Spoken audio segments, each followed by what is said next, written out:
You can sense it as you go around any city, whether it's online or off. More than simply, things look different. Something has slipped, more like.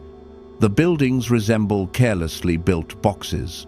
The clothing appears to have been mass-produced for speed rather than style.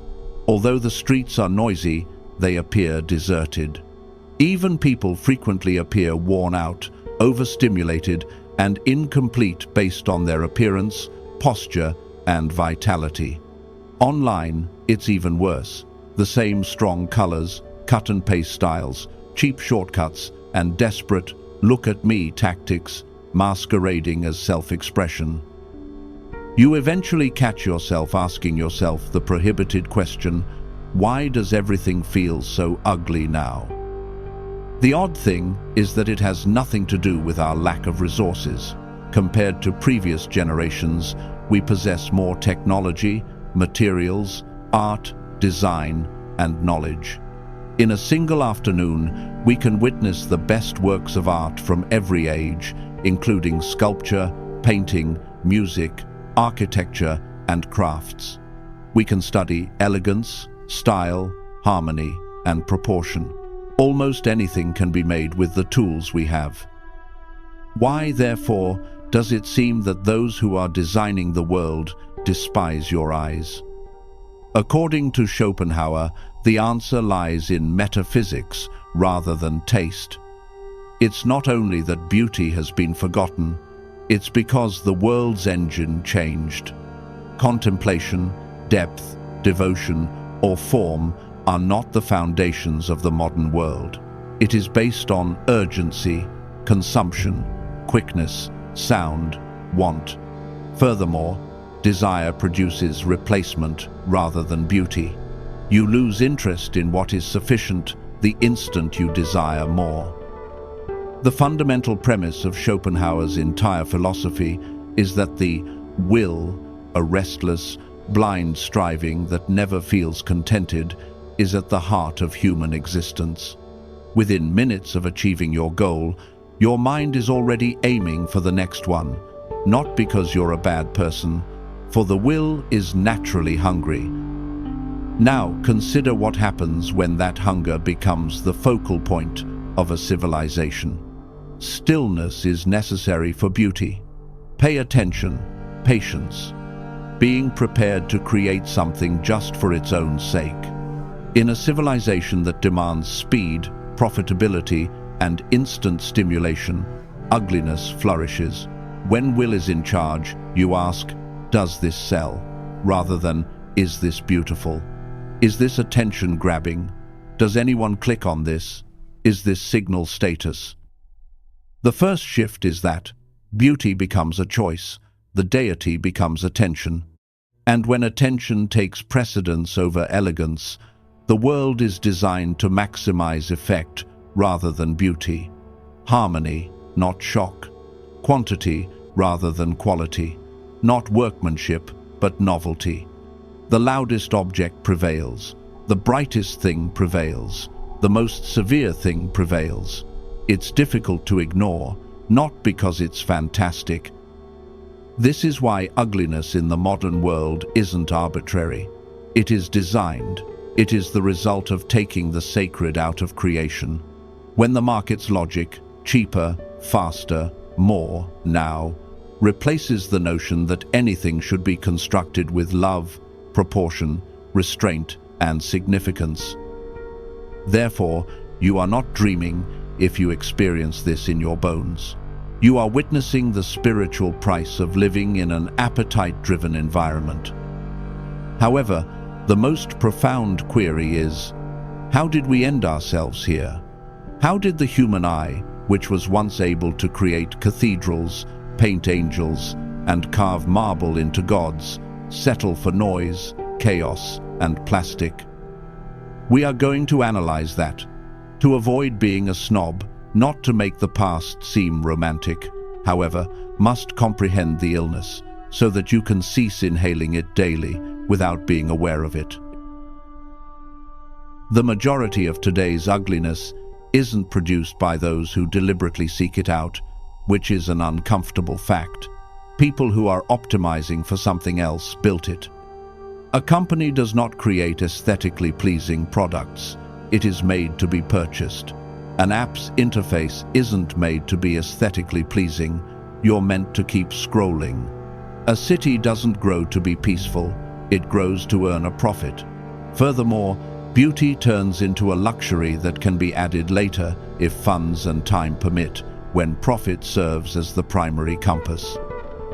This would be what Schopenhauer would refer to as the will in economic clothes. Harmony is not important to the will. Acquisition is important to it. Advantage is important to it. It is concerned with progress. Furthermore, an advantage-based world begins to produce items that resemble advantage. Louder branding, more aggressive forms, continual novelty, disposable materials, and imitation trends. Consider the effect that mass production has on an object's spirit. A chair was more than just a chair in earlier societies. It was a craft, grain-selected wood, long-lasting joints, and aesthetically pleasing proportions. The maker's hand was on it. It was dignified, even in its simplicity. Nowadays, a lot of items seem to have been made with just one goal in mind: to sell. They don't have to age gracefully. They are not required to endure. They don't have to improve in appearance over time. All they have to do now is set off the instinct to buy. Thus, they are tailored to satisfy desires. Desire is also impatient. Because of this, even pricey modern ugliness frequently feels cheap, because permanency was not considered when it was constructed. It is designed to be replaced. The purpose of the item is to be replaced as the fashion shifts, not to become a permanent fixture in your life. Everything is influenced by that mindset, including relationships, architecture, furnishings, and clothing. Then the internet added fuel to the fire. Design ceases to serve the site and begins to serve the algorithm when attention becomes the world's money. You create things that win a 1-second contest for a distracted look, not things that are subtly beautiful. This makes intensity, contrast, and exaggeration the norm. Everything becomes more optimized, compressed, brighter, and sharper. The result of competitiveness is ugliness. Schopenhauer realized that the tyranny of desire causes suffering, which is why he detested it so much. However, it also produces ugliness, as treating the human mind like a target rather than a temple results in ugliness. The really bad news is that a lot of people no longer even notice. They have been trained to perceive. Quiet beauty becomes monotonous after years of ingesting hyper-stimulating information. A plain room seems empty. A peaceful street seems dead. A gentle color scheme seems weak. In order to keep up with the diminished attention span, the world keeps getting louder. This is conditioning, not merely aesthetics. In the same way that too much sugar can cause a tongue to lose its capacity to detect subtle flavors, a culture can lose its capacity to appreciate beauty. Beauty isn't gone at that time. A dulled intellect simply cannot see it. Yes, when the market dominates the eye, ugliness takes control. If you're looking for evidence, consider what happens when something is created without any pressure to sell. An architect given time and freedom, a craftsman creating for the purpose of mastery, or an artist in love with form. Beauty comes back right away, because when you take greed and haste out of the equation, beauty comes naturally. However, they are not eliminated by modern life. It honors them. This leads us to the following layer. Industry isn't the only factor. It's a psychological issue. The sad truth that most people don't like to acknowledge is that ugly things spread because they reflect the inner state of the age. Schopenhauer thought that because the will is constantly striving, Misery is a natural part of human existence. Chronic discontent results from that striving. Irritation results from persistent discontent. Coarseness is a result of irritation, and the world you create finally becomes coarse. Gentle forms are not produced by a strained intellect. Elegant streets are not the result of a rushed thinking. Harmony is not produced by a culture that is bitter. Aggression is the result. Disarray, exaggeration, loudness. Design that is defensive. Tell me that contemporary aesthetics doesn't make you feel defensive. It's all trying too hard. There are too many logos. Self-promotion is excessive. The noise level is excessive. The spectacle is excessive. Too many "look at me" moments. It's insecurity, not simply taste. People attempt to compensate on the outer when they don't feel stable on the inside. They use consumption to construct their identities. Status symbols, exaggerated trends, sarcasm, shock, and performative ugliness under the guise of authenticity are some of the aesthetic choices they utilize as armor. Ugliness can occasionally be selected as a form of rebellion against discipline, tradition, and standards. However, that resistance is frequently just resentment. I'll declare beauty fake if I can't be beautiful. Schopenhauer would see this right away. He observed how people rationalize their misery in order to cope with it. Because higher order necessitates self-control, people attempt to discredit everything that reminds them of it if the world is painful. Restraint is necessary for beauty, proportion, harmony. And when your appetite controls you, it's difficult to exercise discipline.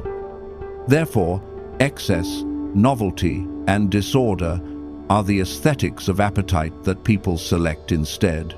It is in line with the internal state. For this reason, the ugly world encompasses more than only structures and goods. It has to do with people. How many people appear to be being pulled by their own desires?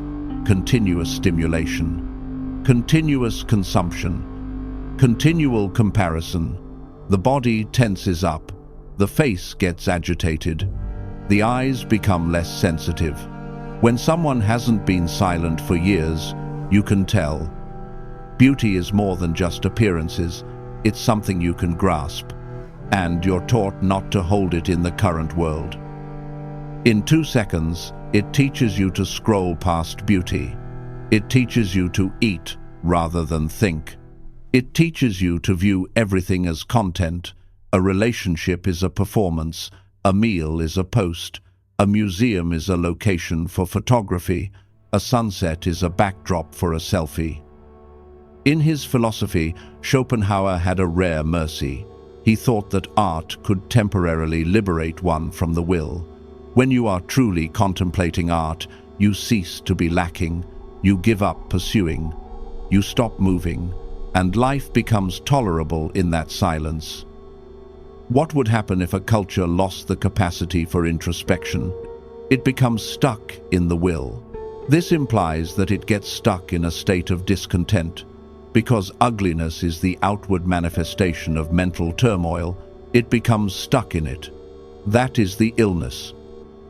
However, this is where you regain your power, so the story doesn't finish there. If ugliness is a cultural ailment, whining won't solve it. You make things right by changing into someone who is still able to recognize beauty, preserve it, and grow alongside it. You can't control the world's architecture. You can't control what brands sell. You can't control what the algorithm rewards. But you can control something that matters more: what you allow into your eyes and into your mind, and what you create around you. Schopenhauer's advice wouldn't be fight the world. It would be step out of its hypnosis. The first move is sensory discipline. If you want beauty to return, you have to lower the volume of your life. Reduce the constant sugar, endless scrolling, frantic entertainment, rage news, meaningless noise. Your perception has to detox. At first, quiet will feel uncomfortable. That's withdrawal. Stay there. That discomfort is your nervous system relearning how to rest. The second move is reverence in the small. Beauty isn't only in grand cathedrals. It's in proportion, cleanliness, order, and intentionality. Your room can be an antidote to the city. Your clothes can be calm in a loud world. Your handwriting, your speech, your routines, these are aesthetic acts. When you care about how things are arranged, you're training yourself to resist chaos. The third move is choose craft over trend. Start valuing objects that last, things made with care, materials that age well, designs that don't scream. You're not buying status, you're buying peace. This is how you stop feeding the machine that manufactures ugliness by refusing to reward it. The fourth move is protect your attention like a sacred resource. If you constantly consume cheap aesthetics, your mind becomes cheap. If you surround yourself with timeless forms, classical art, good architecture, literature, music, you rebuild an inner standard, not a snobby standard, a human standard, one that remembers what the soul feels like when it's not being exploited. And finally, the deepest move, beauty as spiritual resistance. In an ugly age, living beautifully is not naive, it's defiant. It's refusing to let the will colonize every corner of your life. It's refusing to become coarse just because the world is. This doesn't mean pretending suffering doesn't exist. Schopenhauer was too honest for that. It means recognizing that the world's ugliness is a symptom of its restlessness and choosing a different rhythm, a rhythm of stillness, form, restraint, and meaning. If you do this, something changes. The world won't become instantly beautiful, but you will. And once you become sensitive again, in the right way, you stop being trapped by ugliness. You stop being numb. You start noticing what is worth protecting. You start building a small island of order inside the storm. That's the real message. Ugliness takes over when people stop caring about the inner life. But beauty returns the moment a person becomes conscious again. The moment you stop letting your attention be stolen. The moment you stop consuming chaos like it's normal. The moment you decide that your eyes deserve better, and your soul does too. Schopenhauer didn't offer easy hope, he offered clarity. And clarity is a kind of hope because it gives you a way out. In an ugly world, your best revenge is to live with taste, with calm, with discipline, with depth, not for applause, not for aesthetics as vanity, but because beauty, in the deepest sense, is what makes life feel worth carrying.